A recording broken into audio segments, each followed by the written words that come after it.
ปิดคลิปเปิดภาพมาพอกันคือเก่าพี่น้องเลยเนาะโดยพี่น้องก่อนไปชมคลิปกับทักทายสบายดีสวัสดีพ่อแม่พี่น้องกันเบิดสุขสุขคนพี่น้องเนาะก็จะเป็นพี่น้องฝั่งไทยฝั่งลาวหรือทางต่างประเทศพ่อแม่พี่น้องยินดีต้อนรับเข้าสู่ช่องของบ้านนาอีกคือเก่าน้องกับสบายดีแม่เอฟซีใจบุญทุกท่านเอฟซีทางอ้ายของบ่าวเตียงทองเป็นนำเด้อพี่น้องเนาะซึ่งเปิดคลิปเปิดภาพมาในมินิน้องเนาะวันนี้ก็สิมาเล่าเรื่องราวพี่น้องเนาะก็มีเอฟซีเพิ่นคอมเมนต์มาพี่น้องคอมเมนต์มาเนาะแต่วันนี้ก็บ่ฮู้ความหมายคือกันคือวันนี้ก็บ่ได้เฮ็ดอิหยังผิดพี่น้องเนาะเพราะว่ามี FC คอมเมนต์มาพี่น้องแต่บ่ฮู้ว่าเพิ่นคิดอีหยังพี่น้องเพิ่นคิดอีหยังอยู่เพิ่นจึงคอมเมนต์มาแบบนี้พี่น้องเนาะเฮ็ดให้เสียหายๆนะพี่น้องเนาะคล้ายๆแบบว่าเฮานี่เอาคลิปลงคนอื่นเอาคลิปคนอื่นลงเลยเฮาไปเว้าแนวมันบ่ดีหรือว่าแนวใดหยังเพราะว่าจังได๋พี่น้องเนาะเพราะว่าบ่เนี่ยก็เอาคลิปเพิ่นลงก็บ่ได้ความหมายว่าสิใส่ร้ายป้ายสีเพิ่นพี่น้องเนาะเอาคลิปทั้งอ้ายเต็มท้องเพิ่นลงอะไรพี่น้องก็บ่ได้ขนาดเจ้าของคลิปก็ยังเพิ่นยังบ่คอมเมนต์เลยพี่น้องเนาะเพราะว่าเพราะหยังเพราะว่าเฮาบ่ได้ว่าไปบุลลีนู่นนั่นนี่เพิ่นพี่น้องก็มีแต่เว้าสิ่งที่มันดีๆเข้าสิ่งที่มันงามพี่น้องเนาะทางประเทศก็ได้ประเทศก็บ่ฮู้คือกันว่าผู้ที่คอมเมนต์มานี่เพิ่นคิดอีหยังอยู่พี่น้องเนาะบ่แม่นโอ้รวมพี่น้องโอ้เฉพาะบุคคลพี่น้องบุคคลที่ว่าคอมเมนต์มาแบบนี้พี่น้องเนาะทั้งที่บ่เรื่องนี้เฮ็ดคลิปนำเสนอเกี่ยวกับคลิปของอ้ายเพิ่นอะไรพี่น้องเนาะเพราะว่าเฮาได้เบิ่งแล้วมันแบบมันดีในสังคมนะพี่น้องวันนี้ก็เลยออกมาแอคชั่นให้กับพี่กับน้องได้เบิ่งพี่น้องเนาะแล้วว่าทีนี้มี FC เพิ่นคอมเมนต์มาก็ส่วนบุคคลนั่นแหละพี่น้องบ่แม่นว่าเหมารวมทุกคนเนาะส่วนบุคคลที่ว่าบ่มักเฮาว่าซั่นจ้ะแล้วเพิ่นคอมเมนต์มาพี่น้องถ้าว่าเนี่ยก็บ่ฮู้ว่าเพิ่นเฮ็ดอิหยังอยู่ตอนนี้เนาะเพิ่นเฮ็ดเวียกเฮ็ดการอยู่บ่เนาะเพิ่นจังคอมเมนต์มาแบบนี้พี่น้องวันนั้นก็บ่ฮู้คือกันพี่น้องคนแบบนี้ก็มีพี่น้องเพิ่นว่าบ่มีมึงไม่มีปัญญาถ่ายคลิปก็เอาคลิปถ่ายนี่พี่น้องนี่บ่ได้สิอ่านให้ฟังพี่น้องเนาะมึงไม่มีปัญญาถ่ายทำก็เอาคลิปเขาลงเอาคลิปเขาไปลงพี่น้องเพิ่นคอมเมนต์มาพี่น้องนี่แหละพี่น้องคอมเมนต์นี่แหละเนาะแต่ว่าเรื่องก็บ่ฮู้ว่าเพิ่นเป็นคนไทยหรือว่าคนลาวเนาะเพราะว่าเพิ่นคอมเมนต์มาเป็นภาษาไทยเนาะวันนี้ก็บ่ฮู้คือกันพี่น้องว่าสาเหตุวันนี้เฮ็ดผิดอีหยังน้องเพิ่นยังคอมเมนต์มาแบบนี้เนาะวันนี้ก็บ่ฮู้คือกันทั้งที่วันนี้ก็นำเสนอนี่แต่สิ่งดีๆกับทางอ้ายเพิ่นพี่น้องเห็นความดีความงามที่อ้ายเพิ่น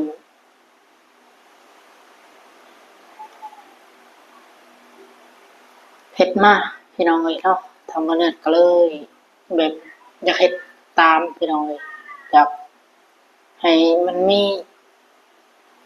ในสังคมหลายๆคนพี่น้องผู้ที่ว่าขึ้นใหม่พี่น้องเอ้ยหรือว่าสิผู้ที่ขึ้นใหม่พี่น้องเนาะเพื่อจะ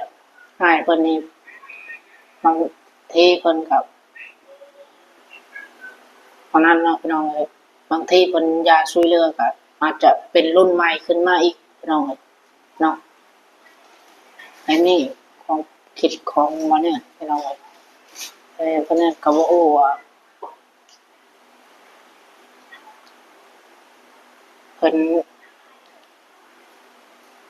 คอมเมนต์มาเนี่ยบ่ฮู้ว่าเพิ่นคิดอีหยังพี่น้องเอ้ยเนาะบ่เนี่ยก็บ่ฮู้คือกันทั้งที่เฮาก็บ่ได้เฮ็ดหยังผิดพี่น้องเอ้ยมีแต่นำเสนอเกี่ยวกับเรื่องราวของอ้ายเพิ่นพี่น้องเอ้ยสิ่งที่มันดีๆพี่น้องเอ้ยเนาะเพื่อมีผู้หลักผู้ใหญ่อยากชดเชยผู้ที่ด้อยกว่าพี่น้องเอ้ยเนาะผู้ที่ขาดแคลนบ่มีมันที่จะกินพี่น้องเอ้ยเนาะชนบทตามชนบทหลายพี่น้องเอ้ยอยู่ทางฝั่งลาวเฮาเนาะ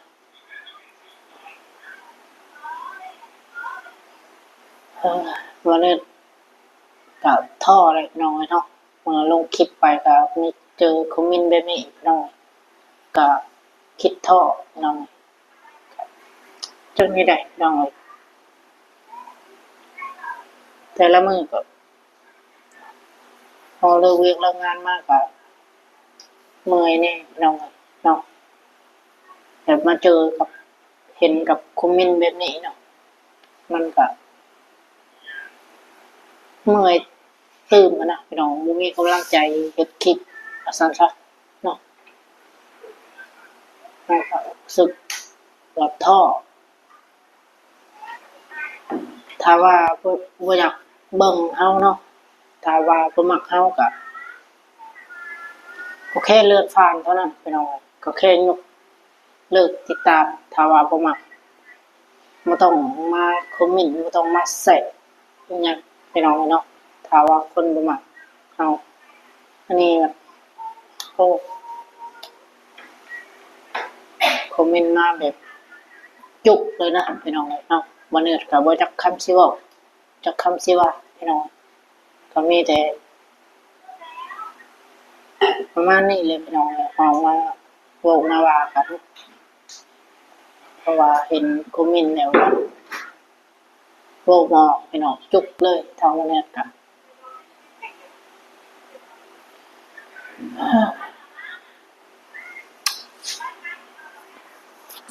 เมื่อยพี่น้องอ่ะ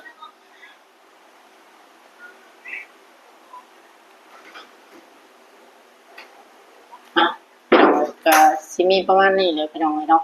วันนี้ก็บ่ได้เมารวมทั้งทุกคนดอกพี่น้อง FC ที่ผู้แม่ FC ผู้ที่เพิ่นติดตามมาก็หลายพี่น้องบ่ได้เมารวมคือเว้าส่วนบุคคลพี่น้องที่บ่มักเฮาว่าซั่นซะเนาะก็บ่ต้องเก็บใส่ใจมากๆพี่น้องเอ้ยบ่นั้นก็สิปล่อยวางเอาพี่น้องให้เพิ่นคอมเมนต์ไปโลดพี่น้องเพิ่นอยากคอมเมนต์บ่นั้นบ่สนใจก็สิปล่อยวางเอาพี่น้องเอ้ยเนาะจั่งใดสู้ต่อไปหั่นแหละพี่น้องเอ้ยจั่งใดก็ฝากแม่ FC ทุกท่านนี่เด้อเนาะเป็นกำลังใจให้บ่เนี่ยช่วยเบิกคลิปเพื่อบ่กดข้ามโฆษณาพี่น้องเอ้ยเนาะเพื่อให้มีรายได้เพิ่มเติมพี่น้องเอ้ยทางบ่เนี่ยก็นี่แหละพี่น้องต้องมาเฮ็ดเวียกเฮ็ดงานอยู่ฝั่งไทยก็เพื่ออนาคตเพื่อพ่อพันธุ์นั่นแหละพี่น้องหลายๆคนเนาะพี่น้องฝั่งลาวเฮาจั่งใดก็ฝากแม่ๆ FC สนับสนุนซอยเบิกคลิปให้แน่พี่น้องเอ้ยเนาะสำหรับคลิปนี้อันนี้ก็สิหาตัวหลับตัวนอนก่อนพี่น้องเอ้ยไว้พบพ้อกันคลิปหน้าเนาะสำหรับคลิปนี้ก็ขอตัวลาไปก่อนพี่น้องก็ขอบคุณ FC ที่รับเพลงเบิดทุกท่านเนาะที่เข้ามารับ ติดตามนะครับชมแล้วก็เข้ามาเป็นกำลังใจให้พี่น้องเลยแล้วก็ซอยเบิ่งคลิปเพื่อบ่กดข้ามโฆษณาพี่น้องเลยสำหรับคลิปนี้วันนี้ก็ขอตัวลาไปก่อนพี่น้องเลยเนาะพบพอกันคลิปต่อไปสำหรับคลิปนี้วันนี้กล่าวคำว่าสบายดีสวัสดีพ่อแม่พี่น้องกันเบิดสุขทุกคนพี่น้องเลยถ้าว่าวันนี้เฮ็ดผิดพลาดกันใดต้องขอโทษขออภัยพี่น้องเลยเนาะสิ่งที่ใดก็เนี่ยโวผิดหรือว่าโวคุณแฮงพี่น้องเลยเนาะครับขอโทษขออภัยเลยล่ะพี่น้องเลยโอเคพี่น้องเลยพบพอกันคลิปต่อไปเลยพี่น้องเลยเนาะทางเพิ่นคอมเมนต์มากอ่ะกับโบเก็บใช้ใจพี่น้องเดี๋ยวมันสีหนักใจพี่น้องเนาะทำมันเนี่ยมาพี่น้อง